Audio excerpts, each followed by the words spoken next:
Bien, bien. Y voy a, si ustedes ven allí la presentación, ¿se ve allí bien? Sí, se ve bien, Rubén. Bien. Bueno, el título de la convocatoria decía algo como la escritura académica como práctica que se construye, ¿no? Ahí, bueno, empezar a mirar esto de la escritura, ¿no? Esa escritura académica, qué implica esa escritura académica, desde qué lugar decimos, ¿no? O nos posicionamos para decir la escritura académica, y a su vez es una práctica que se construye, ¿no? Una de las cuestiones que también tenía que ver con los desafíos de la fundación era esto de compartir, ¿no? Bueno, que es una práctica que se construye con otros, ¿no? A través de otros lectores, otras miradas con otras personas, que, bueno, que puedan leer nuestras producciones, y bueno, y ahí aparece esta idea de la escritura académica, que de alguna manera, bueno, implica pensarnos como profesionales, en este caso de la educación, ¿no? Y la escritura académica, verla también o mirarla en relación a, no solamente, bueno, escribir en la universidad o para la universidad o esperar, ¿no? A los posgrados o a las maestrías o a los doctorados, sino que también desde cada uno de los ámbitos nuestros, sabemos que hay estudiantes aquí presentes en esta instancia, sabemos que hay maestros, hay profesores, bueno, también entendemos que la escritura académica es plausible de trabajarla y desarrollarla a partir de estas líneas también, ¿no? O estos espacios en los subsistemas distintos, sea de primaria, secundaria, bueno, la misma formación docente, en los propios ámbitos, ¿no? De escritura. Un recorrido por estas instancias de hoy. La idea hoy es trabajar, bueno, quizás un poco más de marco teórico. La idea es no abrumarlos con tanta mirada teórica, pero sí mirar estas cuestiones que tienen que ver con cómo se escribe, desde qué lugar, cómo interactuamos con otro a través de, bueno, la búsqueda bibliográfica, que se lo va a trabajar Virginia también en un rato.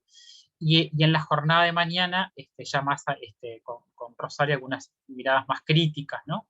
A lo que son los ejemplos de escritura, ¿no? Seleccionamos algunos ejemplos de, bueno, cómo escribir, desde qué lugar decirlo, todas esas características que hacen a las producciones cuando escribimos, sobre todo para revistas académicas, ¿no? Ensayos. Y también algunas características de, bueno, las formas, ¿no? Las formas y cómo se instala esto de las normas, ¿no? Esas normas APA o normas Vancouver u otras normas específicas, eso también lo vamos a trabajar con el intercambio con Virginia. Básicamente allí aparece esta idea, ¿no? De las perspectivas teóricas acerca de la escritura, ¿no? De dónde nos posicionamos para decir esta línea teórica, ¿no? Por la cual transitamos. Bueno, la concepción popular de la escritura y las implicaciones, ¿no? ¿Quién enseñaba a escribir? ¿Desde qué lugar? Solamente o desde qué otro lugar se puede enseñar a escribir también, ¿no? ¿Qué implica la escritura académica? La escritura como herramienta de construcción de conocimiento, un poco lo que decíamos hoy, ¿no? En este caso, investigaciones, bueno, las mismas producciones que se van dando en el transcurso de nuestra práctica profesional, ¿verdad? Bueno, algunas características de la escritura formal. Haremos un breve repaso, unas características así como a modo de tips sobre las funciones de la escritura, y algunas pistas para una correcta composición escrita, ¿no? Algunas preguntas que guían esa, ¿no? En el antes, el durante y el después de la escritura. Y después mostrarles cuál es la bibliografía que nosotros usamos para la presentación de hoy y que transitamos en acuerdo con los profesores que formamos parte del equipo y el trabajo de hoy. Pensar allí en la escritura, allí les dejo también en algunos un código QR que pueden ingresar con el teléfono y buscar esa bibliografía que aparece. Allí citando a Federico Navarro. Federico Navarro es un lingüista argentino que trabaja en la Universidad de O'Higgins en Chile, y ha trabajado o viene trabajando en investigaciones sobre, bueno, escritura epistémica, la escritura, ¿no? Desde el currículum también junto a otros autores. Y me pareció que era interesante esta mirada de la escritura, bueno, esa escritura que en realidad no es solamente, o no debe confundirse como un atributo biológico natural, como el habla, la visión, el sentido, el equilibrio o el pensamiento abstracto, ¿no? Sino que la escritura, dice Federico Navarro, es una tecnología reciente para construir conocimiento y para comunicarse en sociedad, es decir, una tecnología epistémica y semiótica, ¿no? Y acá aparece como las primeras líneas de qué implica, ¿no?, la escritura. Señalaríamos allí el construir conocimiento, para de alguna manera, bueno, entender discursos, elaborar discursos, ir formándose de alguna manera o entrando en esa comunidad académica, ¿no? Y esa, digamos, qué es lo que nos ocurre básicamente en nuestro trajinar diario, en nuestra mirada y en esta selección, ¿no?, de la comunidad académica a la que pertenecemos, que sin duda tiene que ver con lo epistémico, con el conocimiento, y tiene esa mirada más semiótica también, ¿no? O sea, la escritura como una construcción lejos de ese atributo biológico que allí aparece, ¿no? Quizás si tienen dudas algo para comentar o para decir, lo pueden escribir en el chat, después hacemos al final un repaso para ir contando algunas dudas, algunas ideas o algo que ustedes quieran agregar.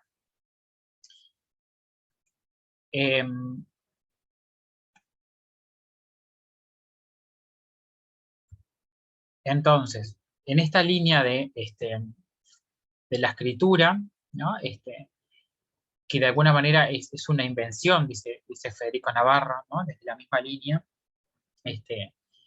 bueno, sin duda que ha contribuido a esto, ¿no?, al registro, a la búsqueda, ¿no?, dejar registros o evidencias, ¿no?, y comunicar creencias, experiencias, perspectivas, solicitudes y hechos históricos, ¿no?, políticos y administrativos, en un soporte duradero, ¿no? Así ha evolucionado esta invención de la escritura, que sin duda tendrá que ver también con los destinatarios, para qué se escribe, desde qué lugar se dice, ¿no?, hacia qué,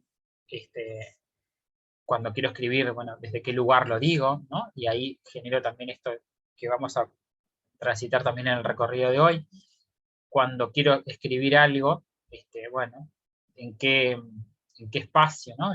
Hablando, por ejemplo, de las revistas académicas, ¿no?, con algunas características, cada una desde su particularidad, ¿no? Entonces la escritura aparece allí como ese avance, esa invención que me permite esto, ¿no?, el registro de evidencias que van a tener que ver con el sentido, bueno, la forma sin duda, y el uso, ¿no?, que hagamos de esas producciones, ¿no? Hay en una investigación que, si bien es pensada en la línea más universitaria, digamos, ¿no?, de estudiantes universitarios o estudiantes de formación docente, en México, en el 2009, Hernández Zamora hace una investigación y hace un análisis de sus prácticas en los procesos de escritura. Y ahí me detuve a pensar por qué caminos nosotros también transitamos esta idea de la escritura, ¿no? Y ahí él plantea como estas tres perspectivas teóricas que hacen también a una evolución de cómo concebimos a la escritura en los ámbitos académicos, ¿no? Entonces aparece allí esta idea de la visión cognitiva de la escritura, ¿no?, la escritura como proceso, en realidad ese proceso cognitivo de la escritura, ¿no?,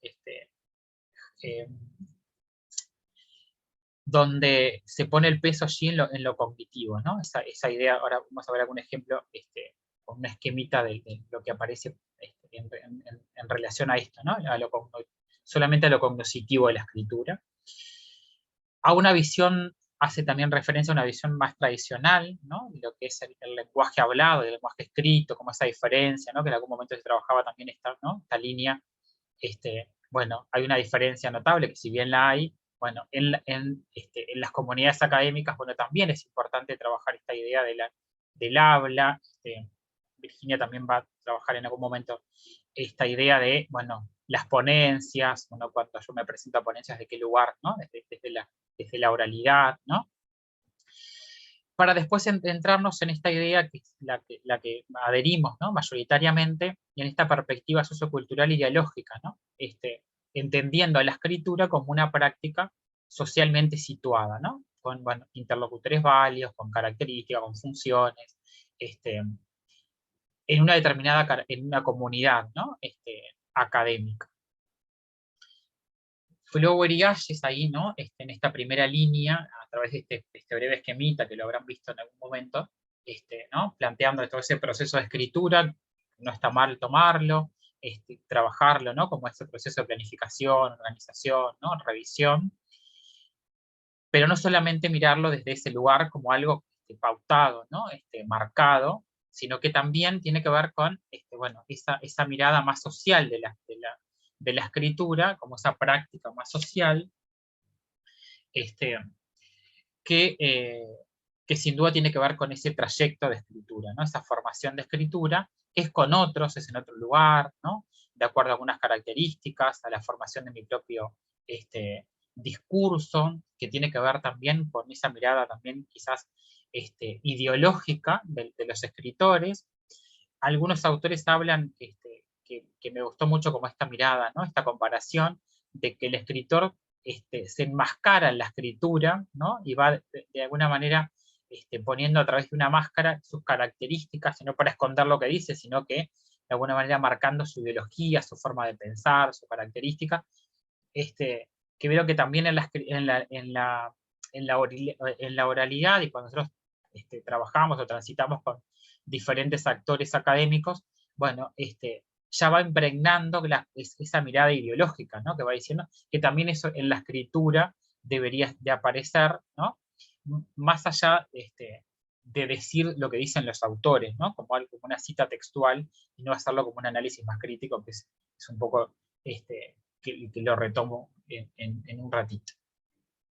Rubén, disculpa que te corte. Sí, Virginia, dale. Escribió Luis en el chat algo que me parece interesante para esto que venís hablando, que dice: me sucedió en una publicación que cuando le pedí a una amiga que la leyera y me realizara sugerencias, una de estas fue que daba por sentado conceptos que quien leyera tendría, y eso hacía que no tuviera en cuenta los posibles destinatarios y sus saberes.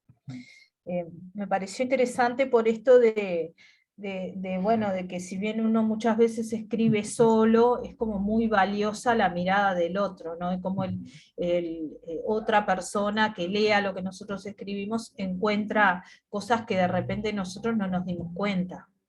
No sé si, Rubén, ¿qué te parece? Sin duda, ¿no? Ahí, bueno, pasé a la diapositiva siguiente porque tiene vinculación con esto que trae Luis también, ¿no? Que tiene que ver, y ahí lo cito a Voloshinov, como el lenguaje, ¿no? Como una actividad humana dentro de ese contexto social, con algunas características, ¿no? Y con el cual los sujetos se interrelacionan a través de la expresión y la comprensión de sentidos vehiculizados por las palabras, ¿no? Y ahí entender, bueno, cuál va a ser mi destinatario, y va a ser de acuerdo también a las características de ese lector que tengo detrás, ¿no? Entonces, también esos sentidos están cargados de ese valor ideológico, ¿no? Que marca esa comunidad de habla y esa práctica que uno tiene, que muchas veces cuando escribimos y damos por sentado, como dice Luis, algunas características, algunas miradas que pretendemos que el otro los tenga, que a veces no los tiene, o a veces me posiciono en un lugar y nos pasa cuando nos enfocamos en una mirada solamente, ¿no? O cuando tenemos que hacer un discurso para otro ámbito distinto, y allí aparece como esta idea y nos tenemos que correr de ese lugar, que quien escribe muchas veces no se mete en el texto para tomar distancia de ese texto, ¿no? Y en esto también, hace unos días atrás, también le pedí a alguien que leyera una carta de presentación para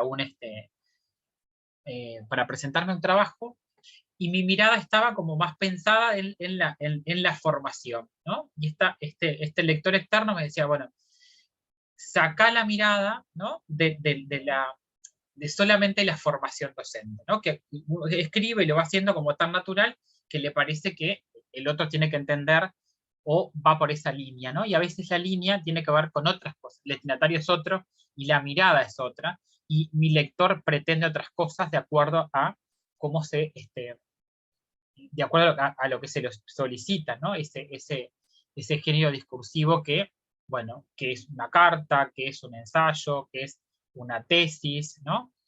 ¿Cuántas veces decimos, bueno, tenemos que escribir determinadas cosas en relación a las características o lo que se pide, ¿no? Incluso pensando en las revistas también, bueno, quiero escribir sobre esto, ¿en qué revista lo podré escribir? ¿No? Quiero escribir sobre tal o cual mirada, qué cosas hace, ¿no? Y cuando escuchamos, bueno, en el caso de los maestros concursantes, ¿no? Que, bueno, depende del lector, depende de quién lea o el tribunal que lea mi trabajo, ¿no? Va a ser que también ahí tiene que ver con, bueno, qué lecturas tenga la otra persona que interrelaciona, qué miradas tiene sobre esto, ¿no? Que se construye, ¿no? El valor ideológico, el valor social, lo dialéctico, lo histórico, ¿no? En ese entramado que sin duda también se vincula con la lectura, ¿no? Es otro componente que me parece esencial. Hay dos personas que escribieron en el chat, no sé si Rubén, porque viste que a veces no está con la presentación y pierde un poco de vista. Genial que ustedes lo miren así, Ahí Sí, va. está bien interesante ambas Sí, intervenciones, ¿no, Virginia? Sí, por eso quería retomarlas antes que siguiera. Sí. Carlos, por ejemplo, me parece interesante lo que dice. Pienso que los otros puntos de vista son tan necesarios como necesario es tener cierto equilibrio para no caer demasiado en la perspectiva del otro, puesto que podría terminar suprimiendo mi propia perspectiva, es decir, escribir enteramente desde la perspectiva del otro. Creo que eso es un justo equilibrio, sin lugar a dudas, ¿no? También pueden solicitar la palabra, colegas, ¿eh? El que no quiera escribir, estamos en la escritura, pero el que quiera participar desde la oralidad también. Y Valeria dice que la escritura siempre tiene un destinatario o público objetivo. Siempre escribimos para alguien, entiendo yo. Creo que no todos tienen que entender lo que escribimos, apunta Valeria por allí. Me quedo con esa última acotación de Valeria, ¿no? Y ahí también tiene que ver cuando, para salir quizás también de mi zona de confort, es decir, bueno, yo vengo leyendo esto, pero también hago vínculos con otras publicaciones, con otras miradas. Decíamos también en los encuentros que teníamos previo a la preparación de esto, bueno, cómo yo amplío también esta mirada con otros textos, incluso con otros que piensan distinto, cómo amplío ese concepto, ¿no? Que sin duda eso enriquece la escritura y a veces también tiene que ver con, bueno, esa mirada de captar la atención del lector ¿no? Con esas puntas, esas pistas, para tratar de convencer de que mi discurso es el correcto o no es el correcto, a través de, ¿no? Esas miradas más epistémicas, convenciéndolo con argumentos válidos desde la escritura, ¿no? Si esa es como la función de esa producción, ¿no? O esas características de la producción. Entonces, allí Halliday, en el 93, ya hablaba de esto, ¿no? De pensar en el discurso como la condición esencial del conocimiento, ¿no? El proceso por el cual la experiencia deviene al conocimiento, ¿no? Y ahí esto que decíamos recién, que mencionaba recién, en ese discurso con conocimiento, ¿no? Ese proceso, esa experiencia que voy de alguna manera trabajando, mirando, y quizás también, así como lo hacemos desde la oralidad, ¿no? En un ambiente académico, cuando discutimos determinadas cosas, pero yo lo veo a este lugar, lo pienso a este lugar, también acá en la escritura, esas otras miradas que tienen que ver, bueno, con quizás esa carga, ¿no? Ideológica, de tránsito, ¿no? O de trayecto de la otra persona, también hacen, ¿no? A la escritura, y bueno, ahí me da para pensar, bueno, quizás el otro tiene que ver también, ¿no? Ahí estaríamos pensando en esto de, bueno, en esta idea de democratizar de alguna manera el conocimiento y esa escritura que yo tengo, ¿no? Tenemos muchos miedos a veces de decir, yo no quiero mostrar lo que escribí, no quiero hacerlo, pero bueno, en esta comunidad académica, en esta comunidad de práctica, en las cuales hacen a esa transformación académica de las personas o de los sujetos, ¿no? En este caso, profesores, docentes, bueno, los propios estudiantes, hacen, ¿no? A ese devenir del conocimiento, también desde la experiencia y desde la lectura, ¿no? Que uno va haciendo y uno que tiene, ¿no? Cuanto más lecturas y más acercamientos, ¿no? tenga, mejor va a ser la mirada, mejor va a ser la producción, ¿no? En esas, a veces, miradas más chicas de los textos, ¿no? A la forma y al contenido del texto, ¿no? Entonces, hay tres conceptos que me parecieron que son interesantes en esta línea que veníamos trabajando o interactuando, ¿no?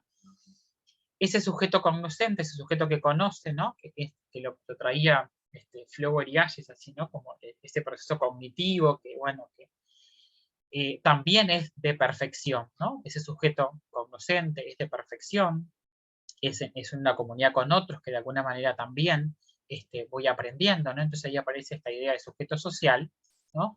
Y ese sujeto ideológico que se va transformando, ¿no? Esa mirada ideológica, ideológica en el cómo entender, ¿no? Determinadas características, unas cuestiones, entender el mundo, ¿no?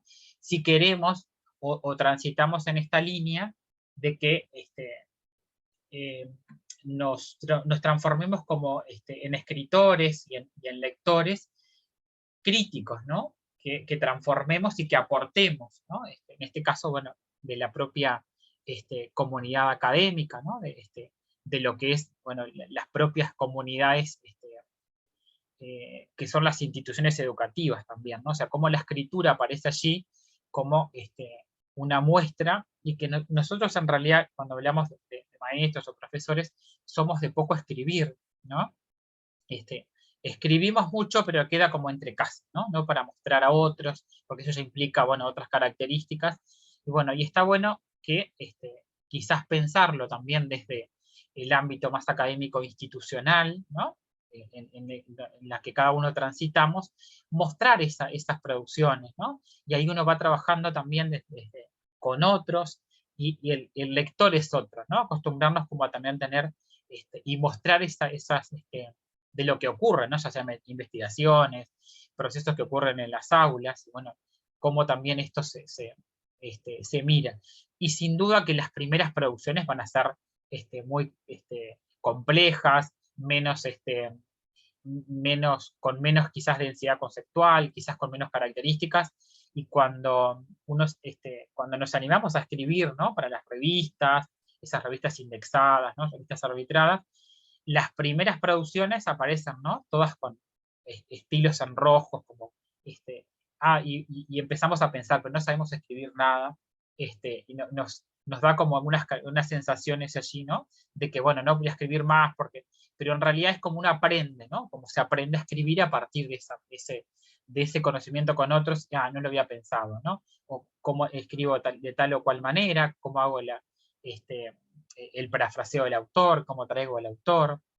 Y esas son también características que las tengo que tener en cuenta al momento de escribir en esa comunidad académica, ¿no? En esa comunidad de escritura, a partir de ese discurso académico, ¿no? que dice allí, en esa pequeña expresión debajo de la diapositiva, que de alguna manera marca, ¿no? esas formas específicas, adecuadas y adaptadas a las situaciones, ¿no? en las que se generan, ¿no? Creo que uno de los comentarios anteriores tiene que ver con esto, ¿no? Demostrar, bueno, hay un destinatario, quién va a leer, ¿no? En situaciones reales, ¿no? Por eso es en una comunidad con características propias, ¿no? Y ahí se genera ese género discursivo, ¿no? Ese género discursivo que tiene que ver con esa mirada social, ¿no? Ese enfoque sociodiscursivo, ¿no? Pensando en el lenguaje. Y acá algunas cuestiones que de alguna manera las he ido mencionando en lo que voy contándoles, o interactuando con ustedes, Pensar en la escritura académica, ¿no? En esa escritura que yo decía hoy, bueno, hay como dos formas de la escritura académica, ¿no? Bueno, pueden ser orales, ahí hablamos de, bueno, esas presentaciones en ponencias, ¿no? O las escritas, ¿no? Bueno, en las tesis, las tesinas, las monografías, en ese académico, y también pensar, bueno, hay otras miradas, ¿no? Que tienen que ver con más a la academia que es un poco más tradicional, ¿no? Quienes escribían eran quienes, bueno, tenían determinadas características o dotes más, más o más trayecto, ¿no? En formación, y aquellos eran, bueno, los, los doctores que estaban en las universidades, y hoy en realidad este mundo más complejo, ¿no? Y de más de alguna manera también la información que nos llega es más, es más común, ¿no? Es más, digamos, como de uso más frecuente, aparecen estas miradas de, bueno, todos somos o podemos formar parte de las comunidades discursivas académicas, ¿no? En las instituciones, bueno, pero también debemos de trabajar en esta línea para poder entrar en la conversación, dicen algunos autores, que me gustó mucho esta idea, ¿no? O sea, poder entrar, poder interactuar, ¿no? En esta mirada epistémica de la escritura, tener algunas ideas como claras sobre determinadas cuestiones, bueno, como decía hoy, bueno, parafrasear a los autores, pero también a veces disentir con el autor, bueno, no estoy de acuerdo con esto, bueno, ¿cómo lo agrego? ¿Cómo traigo a ese autor que de alguna manera está pensando en esto, que ya tiene otros antecedentes de, ¿no? Estado de situación, ¿no? De cuando elaboramos determinadas escrituras sobre determinada cuestión académica, bueno, cómo de alguna manera también trabajo esto, ¿no? Y pensar acá en la escritura académica, no solamente eso como alejado, ¿no? Como esa escritura académica que, bueno, solo escriben aquellos que tienen determinado poder, ¿no? O determinado trayecto de escritura, sino que también nosotros, desde nuestro lugar, podemos generar esa comunidad discursiva académica a partir de esto, ¿no? Que muchas veces lo vamos haciendo como muy solos, con 2 o 3 personas, ¿no? En el uso, ¿no? En el uso. Bien. Admito a alguien más. Rosario, dale. Adelante. Quería compartir una idea que creo que en tiempos de pandemia, me parece, creo que en definitiva nos empujó en pandemia a escribir juntos. Aquello de que como no nos podíamos reunir, escribíamos por Drive, ¿verdad? Se volvió como la época del Drive donde todos escribíamos un solo documento. Y creo que era un desafío muy importante y les debe haber ocurrido a todos, porque cuando uno escribe con otro, el eje de esa escritura es siempre un eje conceptual, ¿verdad? Y cuando uno escribe con otro, tiene que hacer como ese encuentro de la misma línea conceptual o de la misma idea para escribir. Creo que eso fue un desafío muy importante. eh, en el IFS donde yo trabajo, a veces éramos 10, 12 escribiendo en el mismo documento, ¿sí? Entonces, eso es un desafío de entender por dónde va el otro en su escritura y distintas formas de escritura. Creo que la pandemia nos forzó en definitiva a escribir juntos, a coescribir, digamos, o escribir en equipo para una producción académica que de pronto había que entregar a las autoridades o a un director. Y eso es lo realmente lo que cuando uno aprende, cuando la realidad te desafía y tenés que realmente escribir con otros, así sea hacer juicios de los chicos, es decir, libretas, en fin, hasta una programación que tuvimos que hacer, todo a distancia. Creo que eso nos desafió a escribir más y mejor y a entendernos con el otro. Creo que eso es una idea que debemos seguir cultivando, además. Que no es fácil, ¿no?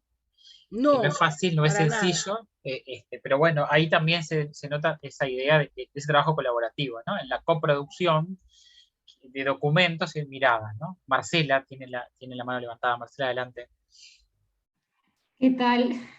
Me río porque mientras, bueno, estabas hablando y Rosario ahora con esa intervención, como estudiante voy a hablar, es tal cual, esto de la virtualidad nos ha, yo no digo obligado, pero porque es un ensayo hermoso que se dio, lo de trabajar colaborativamente, justamente, y eso de hacer acuerdo en cuanto a lo que queremos, por ejemplo, en trabajos parciales o presentaciones que tenemos que hacer, personas que no nos conocemos, por ejemplo, digo compañeros que el vínculo que tenemos es solo de estudio, y ahí, bueno, acordar qué es lo que queremos transmitir, desde qué posición, bueno, a veces plantear desacuerdo, y bueno, y ahí se va al marco teórico, y desde quién planteamos, la forma de citar y demás.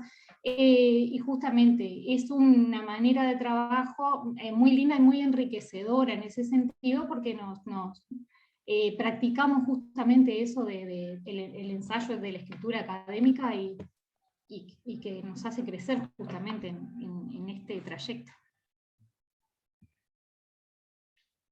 Bien, gracias Marcela. Sin duda, ¿no? Que es como una cuestión, bueno, que está bueno que Marcela haya traído como estudiante, porque después parece que eso se pierde, ¿no? O sea, bueno, en la mirada institucional, ¿no? A veces en el trajín, ¿no? Y en la vorágine diaria, ¿no? Que vivimos en las instituciones, parece que el compartir la escritura es como que, bueno, no se puede o no escribir. Bueno, que también los documentos que producimos son documentos académicos, y la planificación, el proyecto, bueno, los mismos proyectos institucionales, ¿no? Hacen esa escritura académica porque, bueno, de alguna manera están cimentados con autores, para que eso no se torne como un plagio, que eso lo van a trabajar con Virginia mañana, pero cómo traer y cómo cimentar de alguna manera también esa idea de los autores. Bueno, también eso es hacer escritura académica y compartir documentos, ¿no? Y no hacerlo, bueno, una persona que lo haga. Y también entrando acá un poco, no quiero irme de tema, pero también tiene que ver con esas miradas de que todos los docentes debemos enseñar a escribir, ¿no? Que en esa comunidad, ¿no? Más allá de, no, solamente todavía escuchamos en los discursos, ¿no? Institucionales, bueno, el maestro que sabe escribir, la profe de lengua, la profe de literatura, pero bueno, todos estamos en esta mirada, esta comunidad académica discursiva, entonces todos tenemos la habilidad de alguna manera construida o en construcción para poder intervenir y hacer escrituras, ¿no? Eso también hace, bueno, quién enseña a escribir, que eso sería tema de discusión de otro conversatorio, pero quién enseña a escribir, ¿no? Solamente los profes de lengua, los maestros, y ahí también yo decía, bueno, que esas concepciones que aparecen también arraigadas en los docentes, bueno, no voy a enseñar a escribir a las personas adultas o a los estudiantes en educación terciaria, porque eso deberían de aprenderlo en el liceo, en la escuela, ¿no? Y en realidad, pertenecer a esta comunidad académica también nos permite esto, de aprender a escribir, enseñarnos a escribir, ¿no? Enseñar y enseñarnos a escribir, de acuerdo a esas características de esa comunidad a la cual pertenecemos, ¿no? O sea, no es un ámbito que tiene que ver solamente con una persona u otra que enseña a leer y a escribir, ¿no? Como algo que, decía Navarro al principio, como algo biológico, bueno, lo aprendes en este tiempo y después lo aprendes más, ¿no? Nos enfrentamos a determinados discursos que generan, bueno, miradas hacia la escritura. O sea, ¿alguien iba a decir algo? Sí, Valeria quiere levantar la mano. Dice que no encuentra dónde levantarla, pero escribe en el chat. En Dale, reacciones, Valeria. Adelante, Valeria. En reacciones ahí tenés las manitos. Ah, bueno, bárbaro. Te escuchamos. Buenas tardes para todos.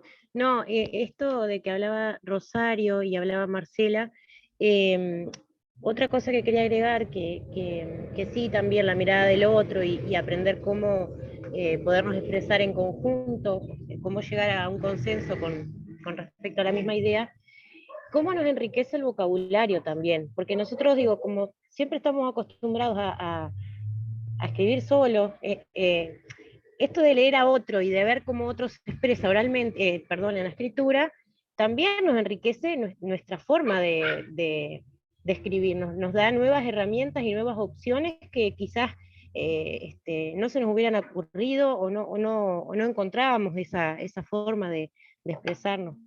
Eso era lo que quería compartir. Genial. Gracias, Valeria. Sin duda que eso también, ¿no? El manejo de esa mirada a lo que tiene que ver con mismo lo conceptual, los marcadores mismos del discurso, ¿no? O sea, cómo voy elaborando determinada característica de acuerdo al texto. Yo no me había dado cuenta, no lo podría haber hecho de esta manera, no lo pensé acá, pero bueno, ¿cómo decimos esto y lo conjugamos, ¿no? Sin duda que es un enriquecimiento positivo, ¿no? Valeria Cabrera. Hola, Rubén. Como es algo que también dijiste recién, era que, bueno, que los que enseñan directamente son los profesores de lengua o literatura y lo demás. Bueno, yo aprendí ahora con un profe de sociología, Clarán, con Rubén, a escribir, y me parece súper importante, porque a veces te dicen, escritura académica para escribir, y pensás que solamente es para orientado para personas que hacen, yo sé, filosofía o historia o demás. Y no, realmente es para cualquiera, todos debemos aprender a escribir, yo, no importa cuál sea la orientación. Yo en este cambio, por ejemplo, estoy en profesorado de matemática, sin embargo me parece vital aprender a escribir con buena base académicamente, o sea que es para todos también, ¿no? Sí, eso. Bien, Valeria, gracias por tu aporte. Y sin duda, ¿no? Que bueno, ¿cómo enseño a escribir? ¿No? O sea, a veces también terminamos, ¿no? O sea, bueno, escribir una tesis, una monografía, para una revista, pero bueno, ¿cuándo también aprendo en el proceso a escribir juntos, ¿no? Desde esta línea. Mónica. Hola Rubén, ¿cómo estás? Bien, bien. Yo una pequeña anécdota justamente de lo que están hablando tú y Valeria, que decía lo de enseñar, ¿no? Te quedaste sin audio, Mónica. Te silenciaste, me parece. Sí, toqué sin querer. No, que soy maestra hace muchos años y en el 2019 fui a un curso que era sobre autismo y nos mandaron a hacer un trabajo, una descripción de una práctica mía, y nos dijeron, tiene que ser una escritura académica, y habíamos muchos maestros ahí, y nos empezamos a mirar todos, porque realmente no sabíamos hacer una escritura académica, y digo, y qué importante fue, porque digo, todos nuestros primeros intentos fueron horribles, porque fueron horribles. Cuando les mandábamos, obviamente nos mandaban la corrección, pero cuando miramos nuestro último trabajo estaba un poquito mejor. Pero digo, todavía nos queda mucho por aprender esto de la escritura académica, porque me parece que es un sinfín, siempre se está aprendiendo, y lo que decía la otra compañera, enriqueciendo nuestro vocabulario en forma permanente y en forma colaborativa es mucho mejor. Nosotros era individual, pero nos conectábamos entre sí, entre las que estábamos haciendo el curso, para más o menos enriquecer nuestro trabajo y que sea mejor. Pero no es fácil hacer una escritura académica, por eso cuando vi la publicación de Rubén dije, me conecto, porque digo, me falta mucho todavía por aprender, y acá estoy aprendiendo. Sin duda, si me ¿no? permitís, Rubén, un segundo. Sí, Un poco pensando en estas últimas participaciones, vos hablabas recién de la cultura académica, ¿no? Y cómo se van conformando como subculturas académicas, y de repente no es lo mismo escribir en matemática o en ciencias naturales que escribir en sociología o en historia. Hay como determinadas prácticas de escritura que van cambiando de acuerdo a la cultura, y cómo uno se va insertando en esa cultura y tiene que ir aprendiendo, ¿no? de esas prácticas. Y bueno, después lo que decía Mónica también, que ella es maestra y que le pidieron un trabajo y no, y al principio no salía. En realidad vamos a ver que eso nos pasa a todos, o sea, mandamos un artículo en una revista, la revista nos defenestra, lo volvemos a escribir, y bueno, es como un ejercicio en el que estamos permanentemente. Pero está bueno también pensarnos como docentes, cuando le decimos a un estudiante, bueno, quiero que me entregues un trabajo con las normas APA. Entonces, el estudiante no tiene idea a veces lo que son las normas APA. Entonces, pensarnos también como docentes la responsabilidad que tenemos todos los docentes de ir como generando esas prácticas, o sea, que los estudiantes vayan naturalizando, ¿tá? Y explicarles y tomarnos el tiempo de explicarle, bueno, en realidad para citar con normas APA tenés que hacerlo de esta manera, o bueno, el formato de la escritura, que sea más impersonal, cómo conjugar los verbos, o sea, la responsabilidad también del docente de ir formando al estudiante en la escritura, que me parece que hoy en día que la formación docente tiene como esa mirada más hacia la cuestión de la investigación y la extensión, eso tiene que generar un cambio en nosotros en el aula para poder trabajarlo. Rosario. Siguiendo tu línea, Virginia, creo, me vino a la memoria, si nosotros pensamos en nuestras pruebas parciales o en los escritos hasta no hace tan poco, en el cual la corrección se limitaba al subrayado, ¿verdad? De la expresión que estaba con algún error.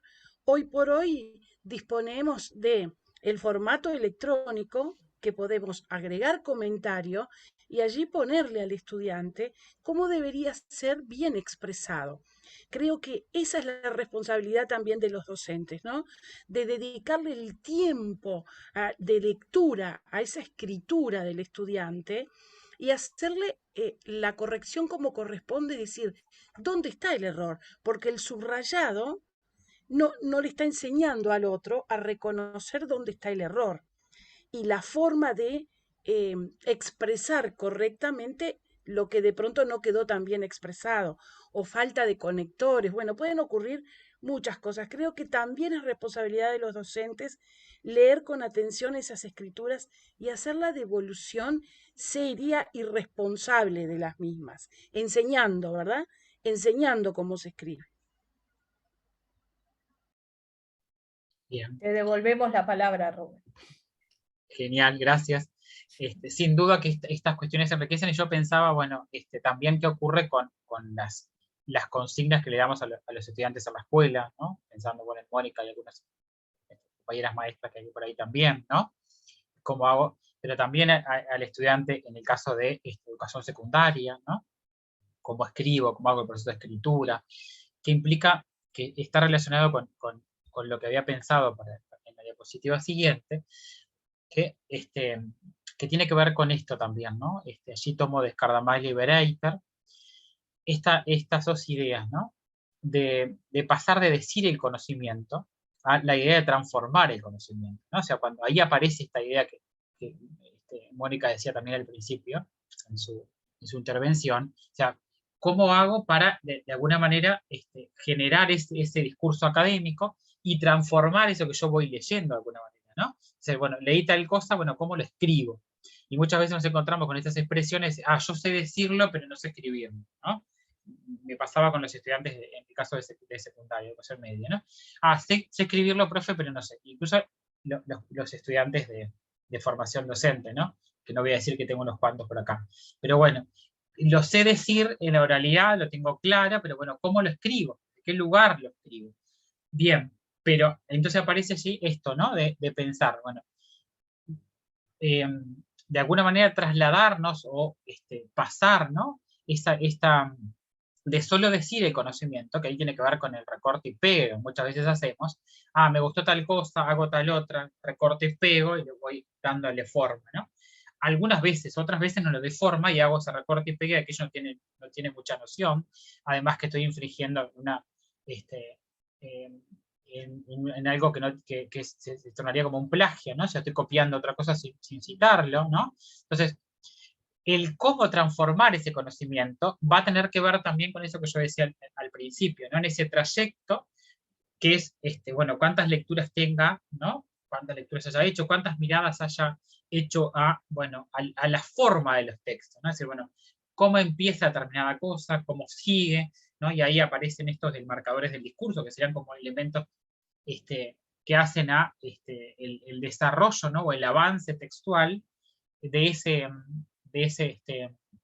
de esa producción que yo quiero y la que estoy trabajando, y voy transformando ese conocimiento, y voy de alguna manera también diciendo, bueno, adhiriendo o no a las palabras del autor, ¿no? Porque me parece que ahí está esa mirada crítica que más ahora lo voy a retomar con esta mirada de las funciones de la escritura, ¿no? O sea, cuáles son esas funciones al momento de escribir, ¿no? Para qué se escribe con esas determinadas características, pero también, de alguna manera, vinculando, ¿no? O transformando eso que yo estoy leyendo y entendiéndolo, ¿no? Amén de que a veces existen, y nos ha pasado de leer, ¿no? Y no entender mucha cosa, no entiendo qué dice, ¿no? No sé lo que está diciendo por acá. Bueno, de qué manera también eso yo voy transformándolo, que capaz que con otros, a ver, ¿qué entendés vos de esto? Y ahí, pero yo leí tal cosa, pero acá no aparece tal otra, o no se entiende tal otra. Entonces, también esa mirada compartida ayuda en esa transformación del conocimiento, ¿no? Que decían en algunas alocuciones de las compañeras anteriormente. Bien, en esto de pensar, bueno, tengo la idea, cómo lo voy de alguna manera llevando, ¿no? En este caso a la escritura, en formato papel o formato digital, que ahora es más fácil el formato digital, porque yo ahí voy agregando, sacando, y no aquello que tenemos que borrar, mirar, ¿no? Nos pasa también con los estudiantes, ¿no? En cualquiera de los subsistemas. Ahora ya lo digital me permite, ¿no? Agregar, sacar, volver a agregar cosas, ¿no? Y no estar borrando, agregando cosas, sino que, bueno, y hay una mirada allí que tiene que ver con la escritura formal, ¿no? Y entonces ahí, esto lo tomé de la profesora Eliana Lucián, es una profesora que ha trabajado para ProLE, ahí aparece en el código QR el texto, hay un trabajo sobre ella en ProLE, y de alguna manera también ella marca esto de cuáles son como los elementos, ¿no? Que hacen a esa mirada de la escritura, ¿no? O sea, una mirada que es ortográfica, ¿no? Y se acuerdan que en ese proceso de escritura que yo mencionaba al principio, en algún momento la mirada estaba en la ortografía, ¿no? Y solamente nos parecía que la ortografía y el cómo decir era lo que teníamos que mirar, ¿no? Ahora nos pasamos hacia el otro lado y nos interesa, muchas veces cuando conversamos con personas que están haciendo producciones, van escribiendo para revistas, están haciendo las tesinas o las monografías, están muy como obsesionadas por las normas APA. Y todo parece que es normas APA y nos olvidamos de cómo decir determinadas cosas, ¿no? No quiero decir que las normas APA no estén, tienen que estar, porque de alguna manera también marcan ese estilo de escritura formal, pero bueno, no es solamente eso, como no solamente es la ortografía, solamente la mirada. Hay que mirarla, hay que corregirla, y sin duda dentro del ámbito de la docencia, la escritura, la correcta escritura desde la ortografía, ¿no? Es interesante. A veces encontramos algunas cuestiones ahí, sobre todo cuando miramos los concursos, que los colegas docentes escriben 2 o 3 palabras ¿no? Con falta de ortografía, bueno, es inviable, ¿no? Pero bueno, no es solamente lo único, sino que aparece también algo que tiene que ver con lo léxico, ¿no? El uso preciso del significado de las palabras para esa comunidad, para esa escritura, para esas características, o ese discurso que yo estoy elaborando, ¿no? Específico, sin ambigüedades, ¿no? Creo que decían al principio también en alguna mención, alguno de ustedes. Lo morfosintáctico, ¿no? La construcción de las ideas de acuerdo con las normas gramaticales del sistema de la lengua, ¿no? Cómo decir determinada cosa desde lo morfosintáctico, ¿no? O sea, pero bueno, ¿dónde agrego tal cosa? ¿Dónde agrego tal otra? Esa mirada más pequeña del texto. La ortotipografía, que es el adecuado uso de los recursos gráficos, ¿no? El espaciado, el uso de la negrita, la cursiva, el tamaño de la fuente, ¿no? Cuando traigo la fuente, bueno, Virginia va a hacer alguna alusión también a eso, ¿no? Cómo traigo a los autores, cómo hago esas miradas, ¿no? Al tamaño de fuente, cómo cambio, ¿no? Sí, a veces en la bibliografía también, ¿no? Cuando es un libro, cuando es un, un, un apartado de una revista, como lo cito también, ¿no? y sin duda que lo pragmático, ¿no? El empleo del género discursivo y el registro de lenguas requeridos para la situación comunicativa, para esa situación comunicativa, ¿no? ¿Qué es lo que me está pidiendo y cuál es la intención al momento de escribir ese determinado texto, esa producción? También fue haciendo alusión a esto, ¿no? A los géneros discursivos, ¿no? Como esos conjuntos de enunciados, ¿no? Y ahí aparece esta idea de Bakhtin, ¿no? En ese género discursivo, ¿no? Hablando en términos de escritura, ¿no? Una escritura, o también desde el discurso oral, ¿no? Una carta, una receta, un informe de lectura, una tesis, son géneros discursivos dados que mantienen determinadas características formales y funcionales, ¿no? Ahí no quiero irme tampoco de tema, pero hago alusión a una mirada o a un conocimiento que plantea Dora Riestra, ¿no? En el uso, el sentido y la forma de esos textos que de alguna manera también, ¿no? Van dando las características, ¿no? En la forma de eso, ¿no? Es decir, bueno, para la revista no es lo mismo escribir una revista académica que escribir un ensayo, ¿no? Y ahí aparecen como estas miradas, ¿no? Pensando en los estudiantes cuando escriben. Muchas veces estamos en un ensayo y aparecen allí escrituras que, bueno, un resumen, palabras claves que en realidad son parte de un registro para una revista, ¿no? Un estilo más académico de revista que para un ensayo, un artículo de revista que para un ensayo. Entonces, esta idea, ¿no? Se constituyen, dice, como géneros discursivos, porque mantienen determinadas características formales y funcionales, ¿no? Son funcionales a esa mirada, o esa mirada de lo académico, de esa comunidad académica. Acá voy a dejar algo planteado para mañana, ¿no? Que tiene que ver con esos procesos de composición, ¿no? Miradas a las producciones modélicas que va a trabajar Rosario, con algunos ejemplos de, bueno, en ese proceso de composición, ¿no? Como, de alguna manera voy elaborando, ¿no? Esas producciones de acuerdo a esos destinatarios, a esas características, a esas, de alguna manera, qué es lo que me solicitan, ¿no? O a las consignas, en el caso de los estudiantes. Por eso mañana lo retomaremos. Bien, y voy acá a pensar en esto de... No se te escucha, Rubén. Creo que se te cortó. Ahí me escuchan, estaba entrando una llamada al teléfono, por eso me quedé colgado, perdón. Sí, ahí sí. Acá también, bueno, hay un artículo que también lo pueden ver desde allí, desde este código QR. Aprendí a agregar códigos QR y transformar, y entonces estoy haciendo uso de esa mirada tecnológica. Dice que el anfitrión quiere que hable, no sé si vos querés que haga algún comentario, Rubén. No sé por qué me activan el audio. ¿Qué te quito? Para algo que se fue sin querer. Bien, entonces, allí Federico Navarro en este artículo, que no es nuevo, pero tampoco es muy viejito, él habla de las funciones de la escritura, ¿no? Y ahí aparece, bueno, esta idea de en la mano, ¿no? En los 5 dedos de la mano, esas 5 funciones de la escritura que tienen que aparecer y no perder de vista cuando se, de alguna manera, reelaboran, ¿no? O se producen, ¿no? Determinados textos, en este caso académicos, ¿no? Entonces hay una función que es de tipo retórica, ¿no? Que tiene que ver con esto de comunicar disciplinarmente, ¿no? Valerio decía, no es lo mismo escribir, y lo traía después Virginia, no escribir en matemáticas no es lo mismo que escribir en ciencias, que escribir en lengua, sociología, en matemáticas, ¿no? Entonces, esa mirada o esa función retórica, comunicar disciplinarmente, tiene que ver con esas características disciplinares, ¿no?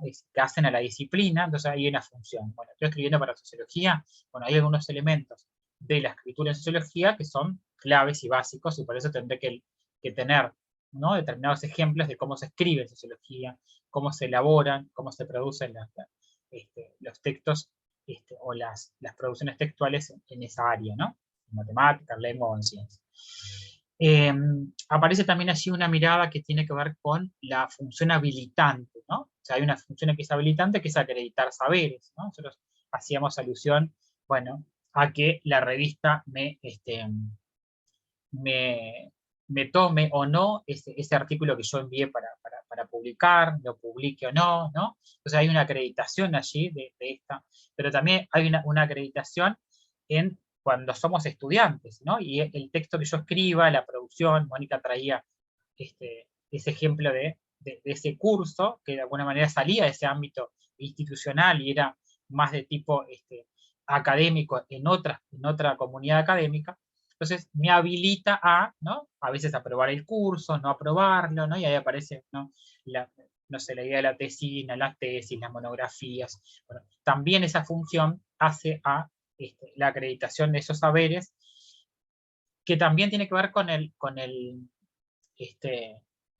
de alguna manera también el poder, que en otro momento ese poder era de quienes detentaban el poder, que era, bueno, aquellos que asistían a la universidad, ¿no? La palabra generaba determinadas características y lo que yo decía era lo correcto. Bueno, acá yo también puedo, de alguna manera, también estar en desacuerdo, o de acuerdo, pero también tengo buscar la forma en cómo decir y de alguna manera también marcar qué es lo que yo pienso con esa característica ¿no? De que lo voy transitando desde mi trayecto de formación, y voy mirando y voy de alguna manera también marcando esas características ideológicas, ¿no? También el fomento de los aprendizajes, ¿no? Y ahí aparece una función epistémica, ¿no? Fomentar aprendizajes, bueno, ¿cómo aprendo a conceptos, ¿no? Pedagógicos, sociológicos, bueno, de literatura?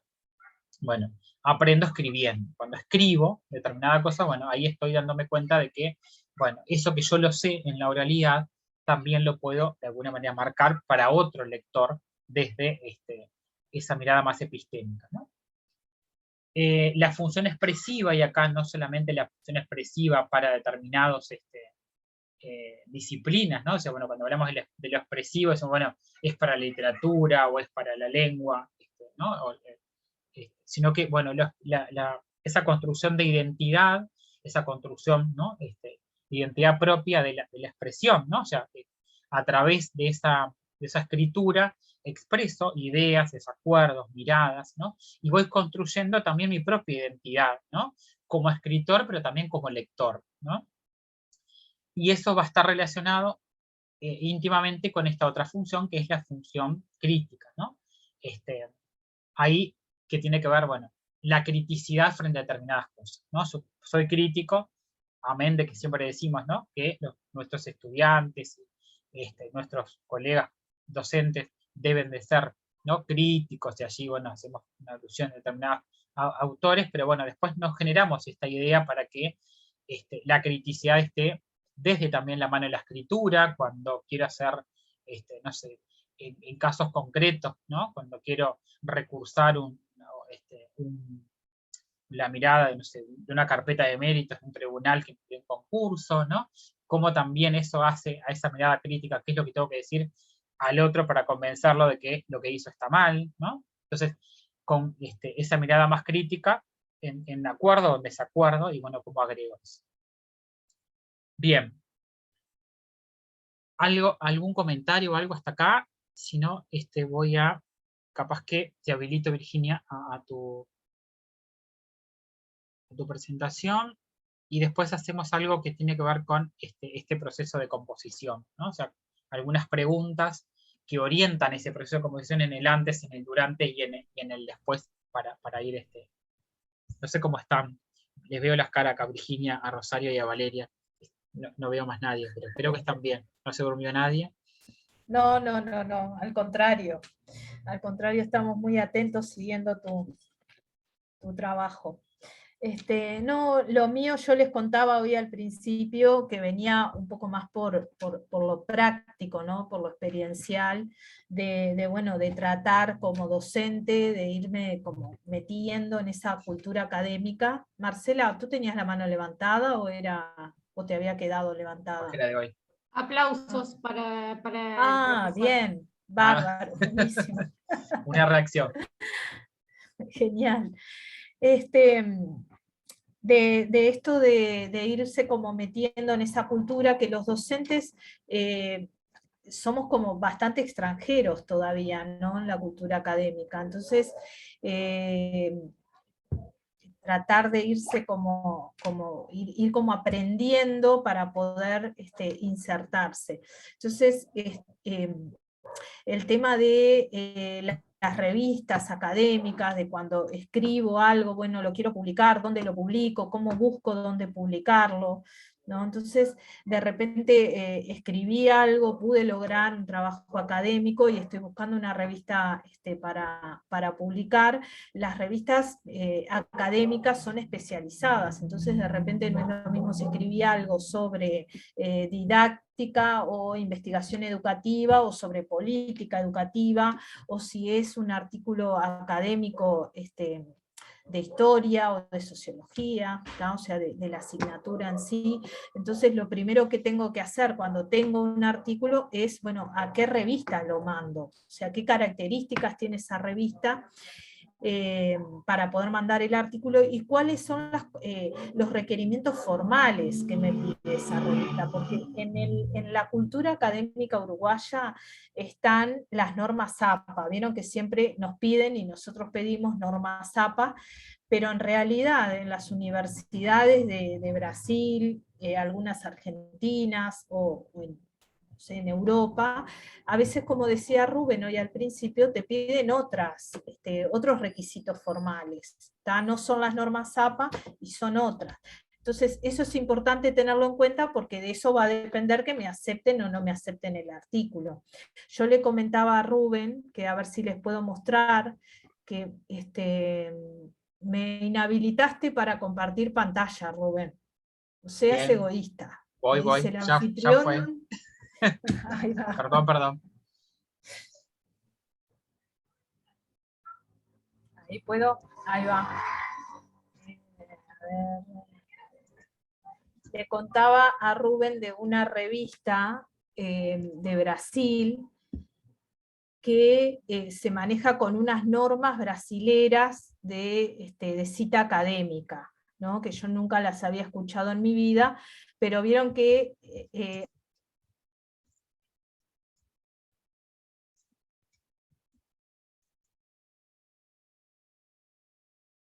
ahí estoy haciendo acá, ¿vieron? ¿Tá? O sea, y esto implicó que yo tenía esto escrito en normas APA y tuve que volver a revisar todo y a cambiar todo para poder ser publicado en una revista, que las exigencias formales son otras. Entonces es importante que esto ustedes lo miren antes de postular el artículo.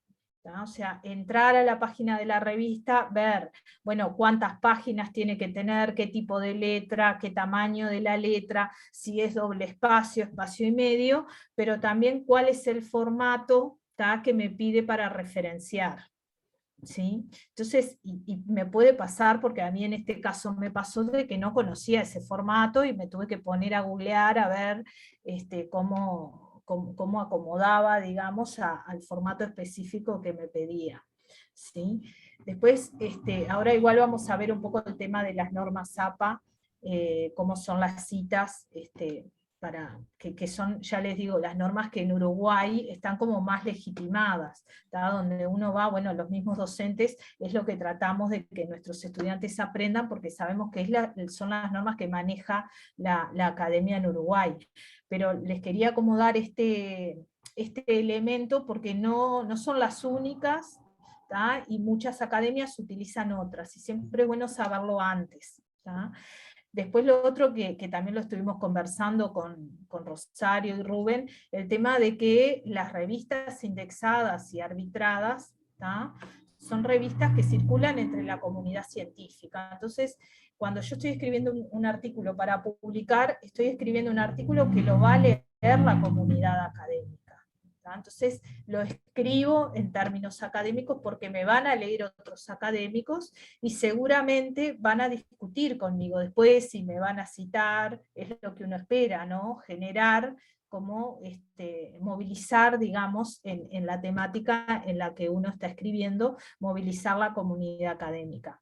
Pero también nos pasa, y me ha pasado varias veces, que o te rechazan el artículo con unas devoluciones que son realmente muy antipáticas y le dejan a uno la autoestima así como por abajo de la mesa, o te dicen que te lo publican con ciertas modificaciones. Entonces te dan allí una serie de recomendaciones para que vos arregles algunas cosas en el artículo para poder publicarlo. ¿tá? Pero este tema de que las revistas no son muy simpáticas, a veces los evaluadores no tienen mucho tacto cuando te dicen las cosas y te dejan como muy, muy bajoneado, no tiene que afectarlos en el sentido de que es el lenguaje común, digamos. Es lo que nos pasa a todos los que tratamos de publicar, porque uno a veces se siente, yo me sentí una burra, ¿no? Dije, bueno, esto ya está, no lo sigo intentando. Pero en realidad después ves que lo volvés a intentar y empezás a tener como mejores devoluciones. Lo que hay es que animarse a la escritura, animarse a la reescritura, y también a esto que hoy Rubén marcaba, y que me parece súper importante, a la mirada del otro. Mirá, escribí esto, ¿qué te parece? ¿Será publicable? ¿Lo mandaré? ¿No lo mandaré? ¿tá? O a escribir con otros también, que eso siempre resulta mucho más rico. Pero vieron que los docentes ejercitamos poco esa dinámica. A veces tendríamos mucho de qué escribir, escribimos poco y nos animamos poco a tratar de meternos dentro de lo que es el mundo de las publicaciones, de los congresos. Bueno, después el tema de los congresos es otro tema que también es bien interesante para empezar a presentar nuestros trabajos y a discutir con otras comunidades. Que en realidad vieron que cuando uno va a un congreso son presentaciones de 15 minutos. ¿tá? Uno se anota en un congreso como oyente y hay como muchas mesas que funcionan en simultáneo, ¿no? Y vos elegís la temática que te interesa o en la que estás trabajando y vas como oyente a esa mesa. Entonces cuando uno va como ponente, cuando yo postulo a un congreso, vieron que primero te piden que entregues un resumen de 200 palabras, después te dan un plazo para entregar un artículo por lo general de 15 páginas más o menos, pero después vas a tener 15 minutos para hablar. Pero lo interesante que tiene eso es que vos vas a hablar 15 minutos con gente que vino a esa mesa o escuchar esa ponencia porque está trabajando en la misma temática o comparte tus intereses. Entonces, uno se lleva como un cuadernito, un lápiz, y empieza a escuchar todo lo que le devuelve las personas que fueron a participar como oyentes de esa ponencia, y realmente se va con mucho más de lo que llegó al Congreso. O sea, se va con bibliografía, se va con ideas, se va con aportes de esas personas que fueron a escuchar y que en realidad están interesados en el mismo tema. Y a veces tampoco nos animamos nosotros a eso. Mi tutora siempre me dice, no tenés que tener terminado nada, anda con los avances, anda con la revisión bibliográfica que hiciste, anda, y que eso en realidad después cuando vengas vas a venir con insumos para poder mejorar tu trabajo. Y esa es otra de las líneas que me parece importante que los profesores nos animemos, porque además generás un diálogo con otros académicos que están trabajando en tu línea, ¿no? Y termina la mesa, intercambias teléfonos, te quedás conversando afuera, se genera como una dinámica muy rica y uno va como ampliando sus redes, digamos. ¿Ah? Bien. Después, quería hablar un poco de mostrarles el tema de la bibliografía. Voy a volver a mostrar el rastreo de bibliografía. Esperen, a ver, voy a buscar el que tenía. Voy a buscar acá este.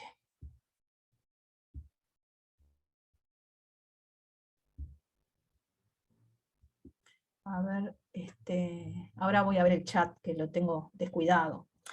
Cuando yo estoy haciendo un trabajo sobre una temática X, lo que investigamos o escribimos ahora, tenemos el maravilloso mundo Google, ¿no? Entramos a Google y vamos rastreando y buscando materiales y artículos para poder ir armando mi tema.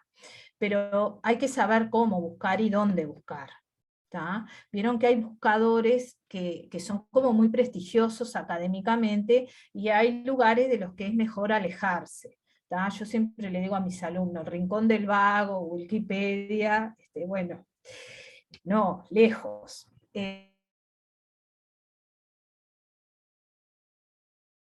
Académico. Por ejemplo, si dice, bueno, trabajo presentado o postulado en tal fecha y aprobado en tal otra, y tiene un aval universitario, una universidad que lo publicó, o una revista, o están los portales de Cielo, de Dialnet, en el Google académico, o sea, esos lugares me dan como mayor seguridad de que fueron trabajos que tuvieron una evaluación, una revisión detrás. Entonces tenemos que saber cómo hacer la búsqueda. Después que yo encuentro una serie de artículos que me sirven, que son afines a mi temática, lo que hago es un rastreo de la bibliografía de esos artículos. O sea, yo estoy trabajando en una temática, encontré este artículo, lo leí, me encantó, entonces voy a la bibliografía del artículo y voy seleccionando de esa bibliografía que ese autor usó, cuál es la que me puede ayudar a seguir profundizando en esos elementos en los que yo me quiero centrar. Entonces, a partir de las bibliografías voy haciendo rastreo de otra bibliografía, y así sucesivamente. Vieron que una buena bibliografía de un artículo tiene que tener por lo menos el 70% de los textos que uso que sean menores a 10 años, por lo menos. O sea, no puedo escribir en el 2021 un artículo basado en una bibliografía de la década del 80. Capaz que hay algún clásico que es imprescindible y que, bueno, sí o sí lo necesito, pero tratar de buscar siempre lo último que se escribió sobre esa temática, lo más nuevo, las discusiones actuales. Eso es lo que le va a dar como mayor nivel a mi trabajo también. Y acá vieron que también en esta bibliografía vemos que esto sí son normas APA, cómo cito la bibliografía. A diferencia del artículo anterior que yo les había mostrado, acá con las normas APA, sí va el apellido del autor, la inicial del nombre, el año, el título del artículo, el nombre de la revista, el número, y en este caso el link para poder acceder al artículo. No todos tienen, o a veces si estoy citando un libro, bueno, no hay link y no es imprescindible que esté, pero sí lo que no puede faltar son estos datos. Por ejemplo, vieron acá los nombres, los apellidos de las autoras, iniciales del nombre, año, el nombre de la publicación, la ciudad, en este caso es un libro, y la editorial. Madrid, Nercea es la editorial. Vieron que si es un artículo, yo tengo que poner el número de la revista, el título del artículo, el título de la revista, por ejemplo, miren, el título del artículo, el título de la revista, el nombre, perdón, de la revista, dónde se publica esa revista, Pontificia Universidad Católica de Chile, el número, y las páginas en las que está ese artículo, está entre la página 56 y 74. Esto es el armado de la bibliografía de acuerdo a las normas APA. Hay un libro que editó la Universidad de la República, que para mí es maravilloso, que lo tengo acá, no sé si lo ven, no sé si se ve, lo subo un poquito,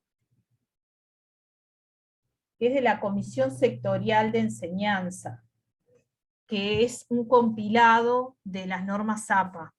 O sea, es como un librillo que cuando uno tiene alguna duda va y busca y enseguida hay como una orientación. Marcela tiene la mano levantada, y ya leo el chat. Te quería preguntar, en las citas, no, en las referencias que hiciste, vi que había, entre paréntesis, en el año, una A y una B de un mismo autor. Sí. Eso no lo había visto. Porque es un autor que publicó en el mismo año. Entonces, viste que cuando vos escribís en el texto, que ahora lo vamos a ver en el cuerpo del texto, vos ponés el apellido del autor y el año, no ponés el título de la publicación. Entonces, si alguien que está leyendo el texto que vos escribiste y quiere ir a esa publicación, le ponés la referencia A o B, porque ese autor publicó 2 artículos el mismo año. Bien, gracias. Hay gente que hace eso, ¿viste? Algún día lo vamos a hacer nosotros. Sí, solo publica. Ahí va, ahí va. Pero por eso es la diferencia. Yo les comparto ahora. Valeria tiene la mano levantada. Sí, quería decir que hay en las bibliografías que mostraste, algunos decía disponible en, recuperado de, y por lo que tengo entendido en las del año pasado, porque otra cosa que no sé si lo habían mencionado, pero digo, para hacer acuerdo, de que esto de las normas APA, digo, se van modificando año a año y se van incorporando nuevos requisitos o nuevas posibilidades, ¿no? Y yo lo que antiguamente cuando hacía trabajos académicos sí utilizábamos el recuperado de y poníamos el link, pero el año pasado ya el recuperado de no lo poníamos, por ejemplo. Y también cambió la letra, digo, esas cosas hay que irlas revisando todos los años porque van modificándose. Nada, un aporte nada más. Buen aporte, Valeria, sí, es así tal cual. Incluso a veces la propia revista te dice normas APA de tal año, o sea, te referencia a qué tipo de normas APA tenés que usar. Pero sí, van apareciendo modificaciones todos los años, pero hay como cuestiones que son como estructurales de las normas APA, ¿vieron? Esto que yo les decía, bueno, el autor, el apellido en minúscula, la inicial del nombre, el año, incluir cuando es libro, el nombre, el título del libro, la ciudad o el país donde se publicó y el editorial, eso es como que permanece, digamos, en las diferentes modalidades de las normas APA, que son como cuestiones más generales, que es por lo general lo que uno le pide al estudiante, ¿no? Cuando escribe. Después, otra cosa que a veces no es tan común, ¿qué pasa cuando yo escribo un párrafo a partir de varios autores? ¿No? ¿Cómo hago esa referencia? Vieron que cuando yo cito textual un autor, les voy a poner una presentación acá. Cuando yo, bueno, acá, cuando parafraseo un autor, o sea, tomo la idea del autor, pero no la copio textual. Entonces ahí, como sostiene Weber, el año, y pongo la idea, porque la idea de esto del poder y la dominación no es mía, es de Weber. Entonces yo no le puedo robar la idea a Weber, aunque no lo ponga textual, tengo que hacer la referencia al autor. Esta idea la tomé de este autor. Puede ser así, o puede ser de esta otra manera, cuando yo escribo la idea primero y al final del párrafo pongo el autor y el año.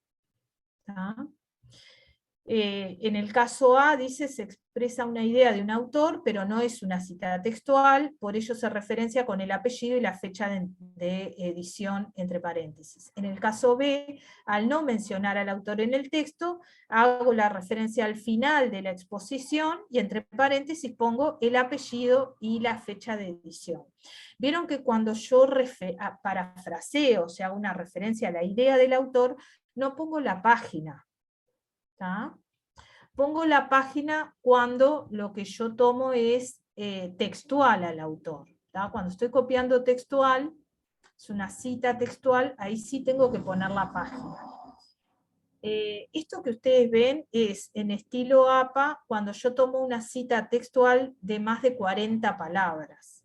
Si la cita que voy a tomar del autor es de más de 40 palabras, lo pongo con sangría, no abro comillas, vieron que no hay comillas en la cita, y cito el autor al final, los autores en este caso, el año y la página, porque es textual. ¿Ah? Si no, la B es otra forma de citar, nombro a los autores, para Marx y Engels, 2014, pongo la cita, ¿tá? Con sangría, porque es mayor a 40 palabras, y la página al final. Cuando yo tomo textual al autor, siempre tengo que poner apellido, año y página. ¿Sí? Vieron que acá está para Marx y Engels, año, la página al final. Acá, como no nombró al autor antes, pone todo al final. Pero no me puede faltar la página cuando la cita es textual. Eso es muy importante. Bueno, esto cuando la cita es mayor a 40 palabras, se pone aparte del texto sin entrecomillar, con una sangría de 1,27 de acuerdo a APA, ¿tá? Donde se menciona el autor en el texto introductorio, se coloca inmediatamente el año de edición, apellido y año. Y al final, como había en el ejemplo anterior, la página. ¿Tá? Cuando la cita es menor a 40 palabras, la pongo dentro del párrafo con comillas, ¿tá? Y también cuando cierro comillas va autor, año y página. ¿Eso quedó claro? Es más o menos algo que conocemos, pero como para reafirmarlo, digamos, ¿no? Bueno, acá volvíamos un poco a lo de hoy. Después lo que yo les quería decir, que es algo que a veces genera dudas, es qué pasa cuando yo construyo un párrafo, por ejemplo, a partir de la idea de diferentes autores. ¿Tá? Entonces, ahí lo que hago es, al final del párrafo, ¿tá? Si bien yo no copié textual de ninguno, simplemente a partir de varios autores construí una idea, ¿tá? Pongo los autores y el año, o el autor, año, punto y coma, autor, coma, año, punto y coma, en orden alfabético. No es el orden no es por año en que lo publicaron, sino que utilizo el orden alfabético para citar todos los autores que utilicé para armar ese párrafo. No sé si quedó claro esto, porque a veces es una duda bastante común. Bueno, ¿qué pasa? ¿Cómo hago la referencia si utilicé varios autores? Luis, ¿tú querías decir algo? No, quizás sea una pavada, pero el alfabético es según el apellido, ¿verdad? Claro, según el apellido, sí. Sí, sí. Sí, porque esto en realidad yo lo aprendí a los golpes, porque me acuerdo que en un artículo que quería postular, el evaluador me decía, hay errores en las normas APA, y yo revisaba y revisaba y no encontraba nada, hasta que me di cuenta que, leyendo este librito, que el error estaba ahí, en que yo pensé que lo ponía por orden de año, o sea, del más nuevo al más viejo, y no, y era por orden alfabético. Cuando, ya les digo, cuando se da esta situación.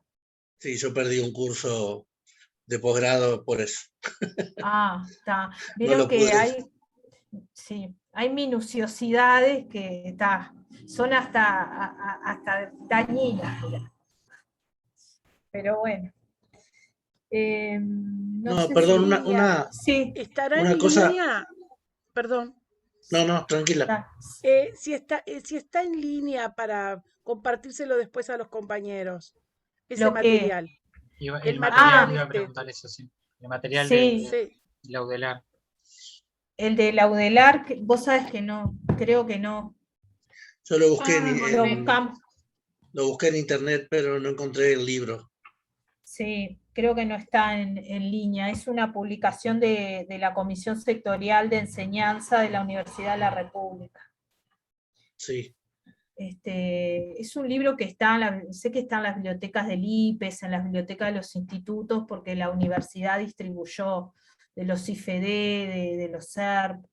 En realidad yo lo recibí porque lo mandaron al IPES, a los coordinadores, y la verdad que ha sido... ¿Cuál es cómo se llama, Virginia? Se Porque llama, capaz que lo podemos pedir y escanear. ahí va, se llama Estilo APA, Guía con ejemplos y adaptaciones para Uruguay.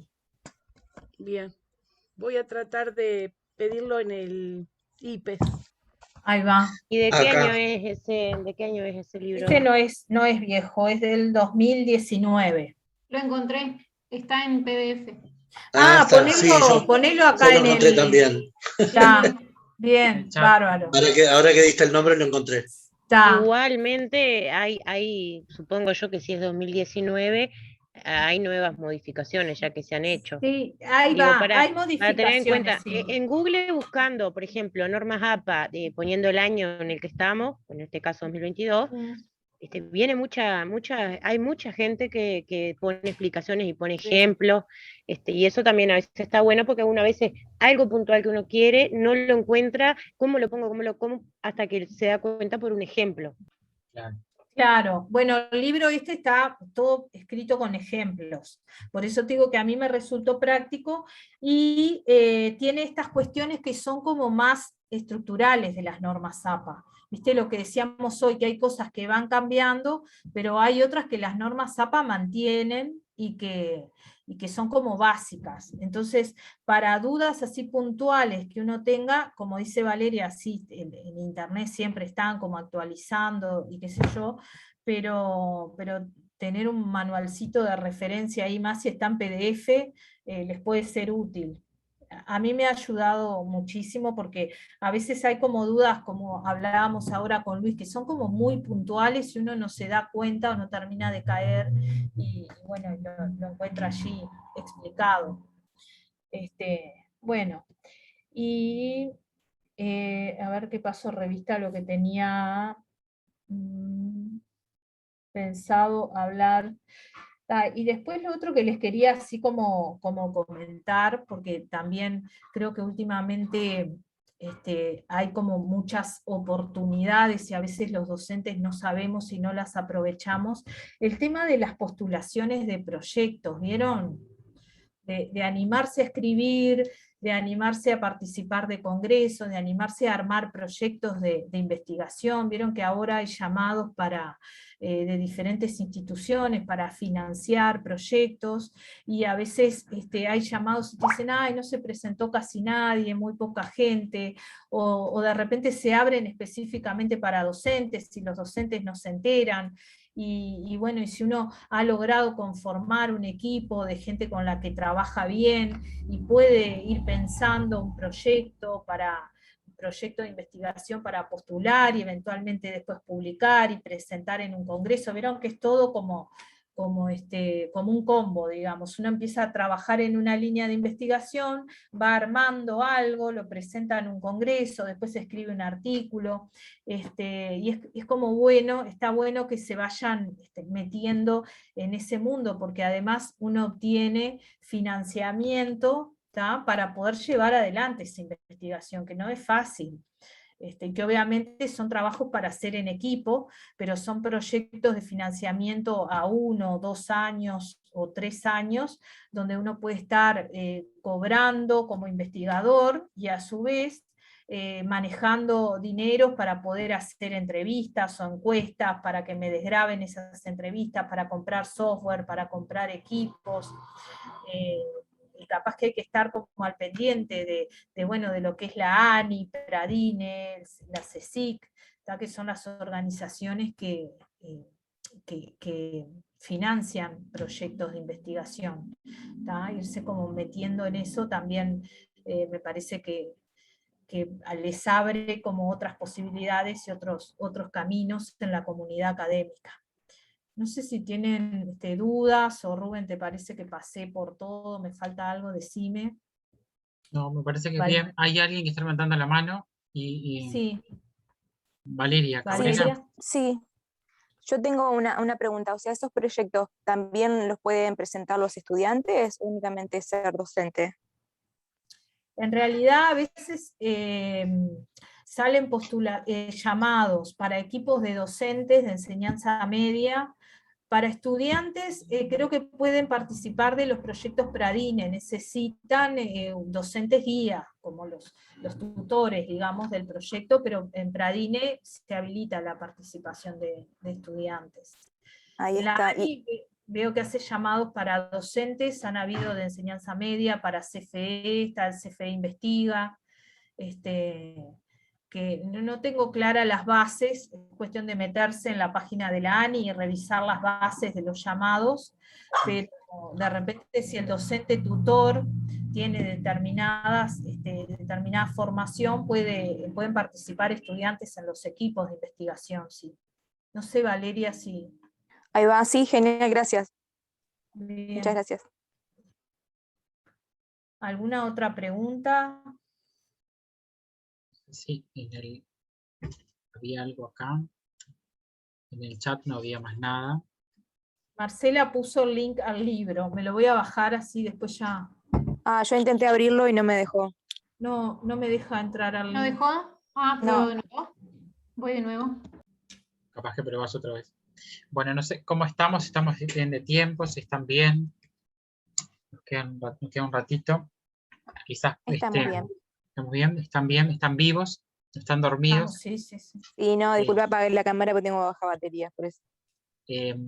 No, me parece que un poco pensar en este recorrido de la escritura, pensé algunas preguntas que bueno, que de alguna manera también hacen, ¿no? La escritura en el antes, en el durante y en el después, que pueden ser como guías en esto que decía, para no tampoco perdernos esta idea, ¿no? Es decir, bueno, cómo en la escritura, cómo voy de alguna manera armando esas ideas, ¿no? Entonces, me parece que era interesante poder analizar esto a modo de guía, a modo de ejemplo, ¿no? Tampoco tiene que ver con, si se ve allí, como también ahí, y que también va a haber cada uno, al momento de escribir, bueno, atendiendo también a los destinatarios, bueno, a las características, a qué me pidan las revistas, ¿no? Para quién escribo, ¿no? Cómo escribo. Entonces, una especie de preguntas que orientan el proceso, ¿no? Ahí, en esto de, bueno, por ejemplo, en el antes de la escritura, algunas preguntas que, por ejemplo, ¿has pensado en los lectores de tu texto? ¿Quiénes van a ser los destinatarios? ¿Quiénes van a leer? ¿No? Creo que lo trabajamos en el correr de la instancia de hoy. ¿Has dejado claro la intención que persigues en el texto? ¿Cuál es la intención de este texto? ¿No? ¿Tienes claro cómo son los textos que se usan para exponer e informar? ¿No? Y ahí esa mirada hacia los ejemplos textuales, ¿no? No me acuerdo si lo dijo Virginia, pero lo veíamos también cuando trabajábamos en la presentación, de pensar esto, ¿no? Como una, que yo lo hago como algo personal que me da resultado, es pensar en las bibliografías. Virginia mostraba hoy la bibliografía, ¿no? Pensar, bueno, en ese artículo que yo estoy leyendo, bueno, ¿qué otros autores hacen mirada a ese texto, a ese concepto, ¿no? A esa investigación que estoy mirando? Y ahí voy ampliando, genero otros autores y voy haciendo como ese recorrido conceptual, ¿no? Una especie de, podríamos llamarle como una cartografía, ¿no?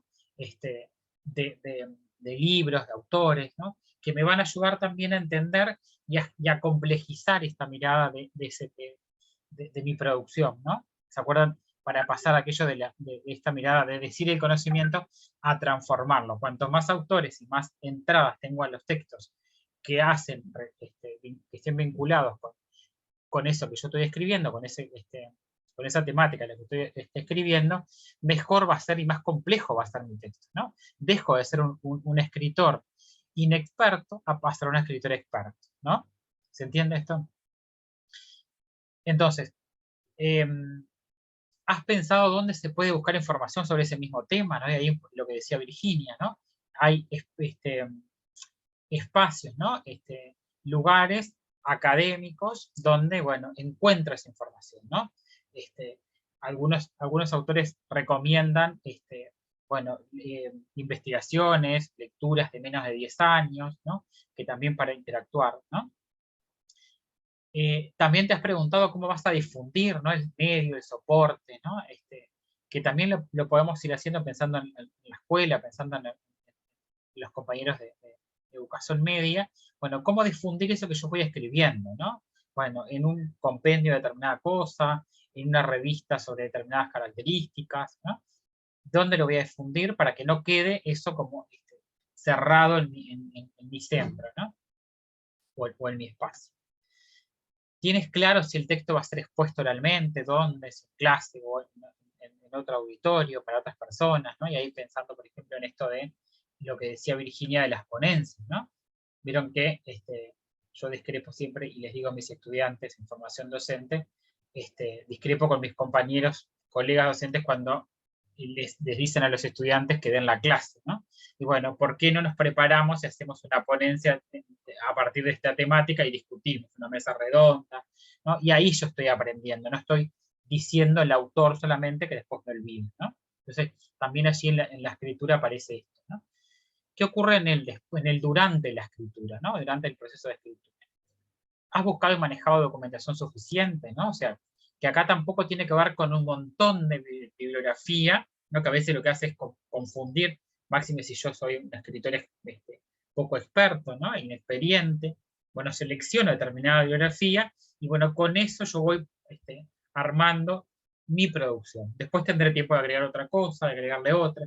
Además, cuando lo miro con ojos de lector, dicen algunos autores, ahí yo encuentro otra cosa que, bueno, no me he dado cuenta, o cuando tomo distancia de mi texto 1 o 2 días, ¿no? Una semana, a veces se lo vuelvo a mirar, ahí, bueno, le agrego otra cosa distinta que no lo tenía, y ahí he hecho mano a otros documentos, ¿no? ¿Has utilizado algún modelo, molde de organización de la información, ¿no? O sea, a modo de aquello que decíamos, el modelo cognoscitivo, ¿no? O sea, y preparar la escritura, la planificación, no quedarme solo con eso, pero me parece que también es interesante de cómo voy armando ese texto que, bueno, al final se va a transformar en ese discurso, ¿no? O en ese género textual que pretendo, ¿no? Has tenido en cuenta los organizadores del texto, ¿no? Los títulos, los subtítulos, elementos ilustradores, los mapas, los planos, los gráficos, ¿no?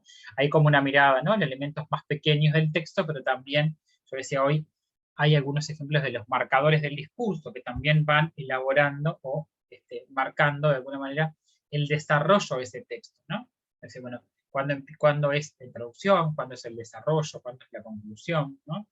Y lo hago a través de esos marcadores del discurso.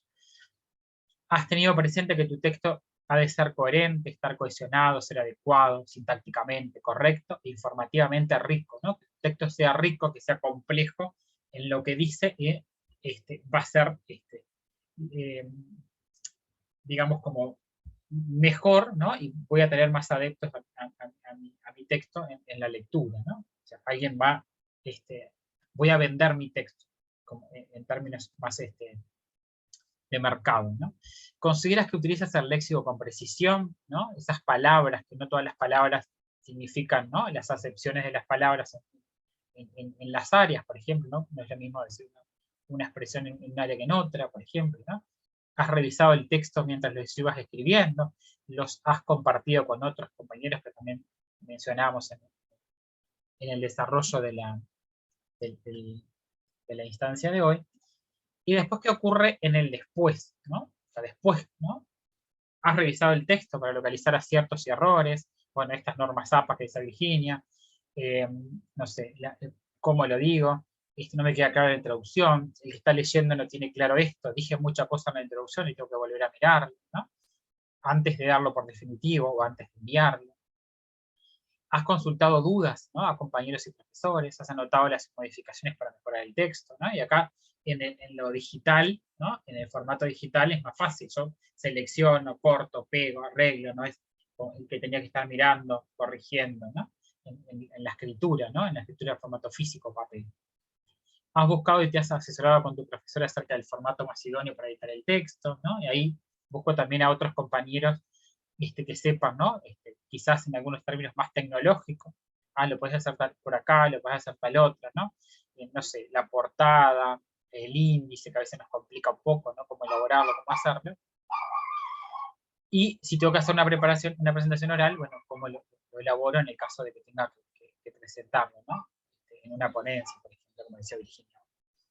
Bien, eso como muy, grosso modo, y muy rápido, ¿no? De algunas preguntas que pueden orientar ese proceso de producción, ¿no? Puede servir. Y ya para ir finalizando, estamos un ratito si quieren hacer algún comentario final. Bueno, ¿qué bibliografía usamos? Esto después no les aclaramos, creo.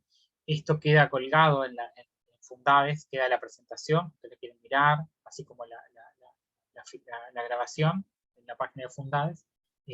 Ahí al inicio de la página queda esto para que ustedes puedan volver a mirarlo si quieren y volver a interactuar con él, ¿no?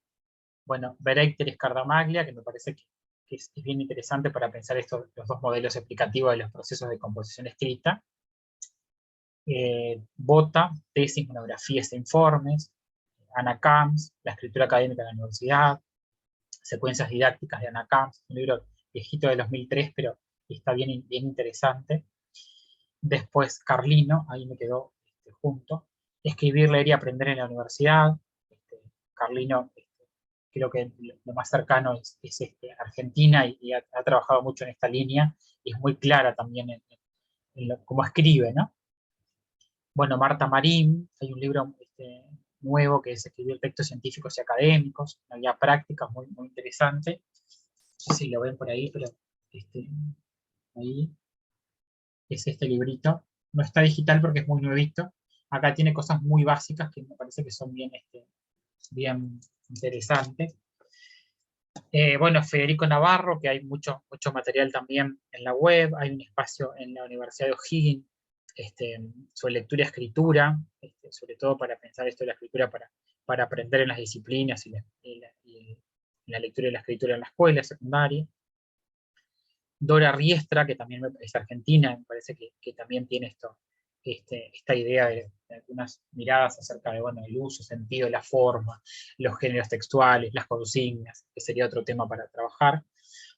Iliana Tolchinsky, Casani, Afinar el lapicero, guía de redacción para profesionales. Es un libro también viejito, pero es como una guía, que ya el título es convocante. ¿Vieron? Afinar el lapicero, dice Casani, de cómo armar la escritura, ¿no? Y Castelo, sobre escribir y comunicarse entre contextos científicos y académicos. Y por ahí es esta presentación. Estamos bárbaro en el tiempo, dijimos 2 horas, estamos en 53, así que dejamos algún espacio para que alguien quiera hacer alguna pregunta, una consulta, algo que nos quieran decir. Una crítica tenés acá en el chat. Una crítica tengo. Te aplaude, después te critica. Mirala. Dice, esa bibliografía no está ordenada, te pone. Algo escapado, se puede haber escapado algo. Ahí va. No usaste las normas APA, Ru. Ay, Dios. Bueno. A ver. Hay otros. No veo esa crítica, Virginia, no la veo ahí. Ah, Marcela. Porque me la mandaste a mí, Marcela. No quería interrumpir, no quería interrumpir. Se ve que te quedó ahí cuando... después Carlos dice, me imagino que ha de ser toda una odisea encontrar a una colega con tiempo para que revise tu trabajo escrito y te dé una devolución detallada. Ahí le contestó Rosario que sí, que hay gente dispuesta a conversar con los colegas. Por lo general uno tiene grupos, ¿no? de gente con la que trabaja o docentes que han sido referentes que le puede pedir que te lea un trabajo, que te dé alguna sugerencia. Eso es como muy común. Nadie se va a enojar contigo, Carlos, porque le pidas una lectura de algo, y está bueno porque después vos le pedís y el compañero te puede pedir a vos también que le leas algún trabajo, y siempre eso es muy enriquecedor. Virginia se despide, dice, muy enriquecedora esta primera instancia, me tengo que retirar, nos vemos mañana. Sí, perdón. Dale, Luis. No, yo hoy justamente con respecto a eso del respeto por la escritura del otro, más allá de que uno tenga que recibir sugerencias y tenga que recibir correcciones, que es lo normal, uno también tiene de repente confianza con alguien que te puede destrozar, dijera una amiga mía, te puede destrozar lo que escribís, pero siempre con la confianza de que desde el mejor lugar y para que realmente no solamente aprendas eso puntual, sino que aprendas para otras publicaciones u otras cosas que quieras escribir. Por eso yo hoy por eso es tan importante tutorear durante la escritura que se pretende recibir. Por eso los estudiantes necesitamos, estudiantes, siempre uno es estudiante, más allá de que yo qué sé, institucionalmente uno ya cursó o lo que fuere, en realidad uno necesita recibir la tutoría durante la escritura, porque si el otro es el que sabe lo que pretende recibir, pero si no lo explicita y si no lo va guiando, es muy es esperable que lo primero con lo que uno se encuentre sea lo negativo, y también estas devoluciones que sean profesionales también pasan no solamente porque sean honestas, sino porque sean pensando en que el otro también tiene que aprender, no que el otro es alguien que no va a aprender nunca, ¿no? Claro, sí, tal cual. Sí, totalmente.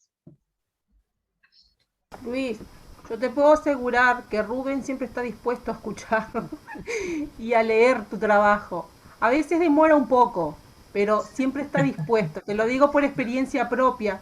Y además, después te mando un montón de bibliografía para que vos te informes más aún. Eso es académicamente, ¿viste, Mónica? Conozco gente así. Lo que pasa que ahí, respecto a lo que dice Luis, tenemos ese ego, ¿no? que nos hace que a veces pensar de que o que algo o también nosotros pensamos que podemos ofender a alguien porque le estamos haciendo una sugerencia, una corrección, pero desde el momento que estamos pidiendo ayuda, también el que nos va a dar su aporte, esa mirada de externa y neutral, también entiende digo, que todos somos humanos y que podemos dar esa. Entonces, digo, hay como que de darle un cachetazo al ego y decir, no, yo estoy para crecer y el otro también está para ayudarme a ese crecimiento, como yo lo puedo hacer, eso que planteaba Carlos, que yo ahí le puse, ¿no? Que buscas a alguien que esté en la misma que vos y haces ese intercambio, ¿no? De dar y recibir, de ida y vuelta. Ahí va. Creo que además siempre se aprende, ¿no? Del otro. Cuando el otro te lee o tú lees, siempre hay algo, no importa si el otro es profesor o es estudiante o es un amigo o es un académico, siempre se aprende de lo que el otro te dice, para darte cuenta de algo que evidentemente no habías notado o no lo habías previsto. Creo que siempre esa postura humilde, ¿verdad? Académicamente, la humildad intelectual es una de las cosas que más tenemos que cultivar, sin duda, y que todos aprendemos de todos de alguna manera y en algunas cuestiones. Sí, y otro tema importante, que capaz mañana también hablemos un poco, el tema de la honestidad académica, ¿no? De siempre mantener como la ética y ser honesto, de no robarle la idea al otro o plagiar, o bueno, hacer como una revisión o una autorrevisión permanente de las conductas académicas, porque a veces son como líneas muy difusas que uno tiene que estar cuidando también. Y bueno, no, también y no intervenir como en la construcción del otro, ¿no? Yo hago siempre una anécdota de un estudiante en estas cuestiones raras, ¿no? En los discursos que yo hago con mis estudiantes en mis asignaturas, bueno, más allá del ensayo, bueno, específicos, ¿no? Unos relatos, por ejemplo, en sociología o pedagogía, un estudiante de segundo año me pide que le ayude, ¿no?, en la elaboración de ese relato, y cuando lo miro, para mí estaba como muy complejo, eso yo tenía que reelaborarlo junto con él. Entonces empecé como a mirar y a buscarle y a marcarle cosas en color rojo, ¿no?, a través del Google Drive, y en realidad le di vuelta a su texto, ¿no? O sea, no era la misma expresión que lo que quería, ¿no? Entonces, cuando voy a la clase presencial, me dice, profesor, no quiero que te sientas mal, pero en realidad esa no es lo que yo pretendo, ¿no? No es la idea que yo quiero exponer, ¿no? Entonces, me parece que también allí aparece esta idea, ¿no? Como uno carga determinadas características desde su lógica o su trayecto, y el otro, ¿no?, que tiene otras características de otra forma. Entonces, hicimos el ejercicio de plasmar los dos relatos, ¿no?, que después los colgamos o difundimos. Bueno, dos relatos que iban por caminos distintos porque había pensamientos en formas distintas, ¿no? Entonces, al principio me decían, yo no me animaba a decírtelo porque en realidad eras la autoridad de la clase, eras no sé qué. No importa, ¿no? En este caso, para mí, en realidad era como más constructivo verlos desde ese lugar, ¿no? O sea, vieron que también a veces en la corrección, como esa toma de distancia, ¿no? Desde lo que quiero decir yo y lo que quiere decir el otro en esas correcciones, ¿no? O esas miradas que más allá de que sean alumnos, estudiantes o alguien que ya tenga determinado trayecto también, ¿no? Cuando creo que tengo ya el texto armado y el otro lo lee y dice, pero no tiene nada que ver con esto, y tenés que volver a mirarlo. Ah, tenías razón, va por ese otro lado, ¿no? Así que me parece que eso también de la honestidad intelectual, eso que decía Virginia, que también es interesante, y es como esa cuerdita ahí, ¿no? Para no pisarla y decir, bueno, esto es lo que yo pretendo y esto es lo que la mirada del otro, ¿no? Carlos, que Carlos tenía Carlos, sí, la mano levantada. no se arrepintió. No, iba a decir en consonancia con lo que decía Virginia. A mí me ha sucedido, por ejemplo, que ciertos pensamientos que me surgen por situaciones que observo o por cosas que yo leo, voy construyendo mi propia idea de algunas situaciones y se asemejan a escritores que yo nunca había leído. Entonces, hablando de honestidad, supongo que a algunos de ustedes les ha pasado que escriben algo que ya alguien lo dijo, pero nosotros no teníamos ni idea que lo habían dicho. Entonces, soy honesto, no lo copié. Por ejemplo, una vuelta escribí un cuento y me dijeron, se parece a un cuento de fulano. Ni idea tenía quién era. Edgar Allan Poe, digo, era. Pero yo hasta el momento, hace años atrás, hasta el momento no había encontrado que se asemejara a Edgar Allan Poe. Bueno, resulta que gracias a eso empecé a leer a Edgar Allan Poe. Pero no es que yo haya querido parecerme a él, simplemente salió de mí, ¿no? Que nos puede suceder eso.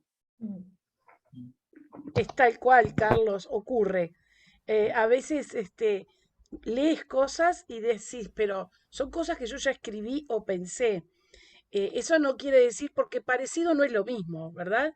Puede tener algún elemento similar, pero no es lo mismo que el plagio. Eso es otra cosa, que mañana Virginia va a trabajar un poco eso, que es plagiar. Y plagiarnos a veces a nosotros mismos, ¿verdad? El autoplagio. El autoplagio famoso. Ahí va. Así que uno no tiene que sentirse, cuando es honesto, no tiene que por qué no defender su honestidad. Es así. Tú por alguna razón creaste todo eso en similitud con ese autor que nunca habías leído. Bueno, y te llevó a leerlo. Capaz que ahí encontraste diferencias entre lo que tú escribiste y lo que él decía. Y sobre todo la experiencia de lectura que tenía Edgar Allan Poe. Cualquiera que hoy en día lea a Edgar Allan Poe es como Borges, ¿no? Tiene una biblioteca en la cabeza. El ampliar, sin duda. Son estilos muy particulares. Claro. Y la vinculación, ¿no? La relación entre los autores. Así, no tiene como que nada que ver, pero me acordé ahora y me parece importante decirlo, que a mí me ha servido. Cuando vayan a escribir, siempre registren la bibliografía. Yo les digo a mis alumnos, abro el archivo, pongo el título y ya pongo bibliografía. Y todo lo que voy leyendo lo voy incorporando, porque después se arman un lío para encontrar qué leyeron, de dónde, de qué autor. Entonces está bueno en el mismo acto que ustedes empiezan a escribir, ir registrando la bibliografía e ir haciendo las citas. No dejen eso para después, porque después es muy complicado, se pierde un tiempo muy preciado en volver para atrás para encontrar eso. Háganse a la práctica de ir escribiendo y registrando todos los datos bibliográficos. ¿Tá? Eso que decís, Virginia, perdón que no levanté la mano, Sí. siempre lo hago. Y además yo lo llamo organizar el trabajo que uno va a hacer también, Claro. ¿no? Desde el vamos. Porque después es una bola que no le encontrás la punta nunca.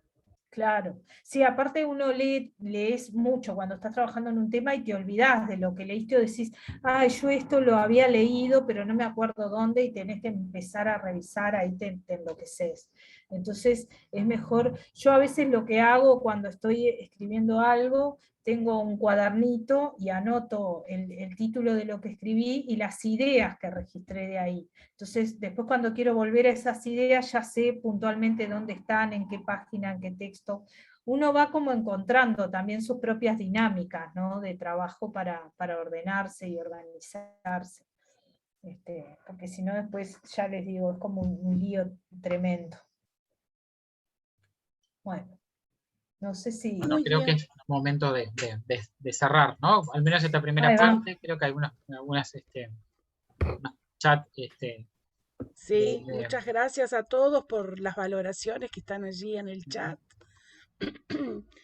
Es muy importante que ustedes sientan que fue productivo este encuentro, que fue enriquecedor, y de pronto se van con muchas preguntas que, bueno, mañana al inicio también las pueden plantear y seguimos construyendo. Así Bárbaro. que agradecerles a todos el sumarse y el estar allí todo este tiempo. estas 2 horitas en la virtualidad. Ahí va.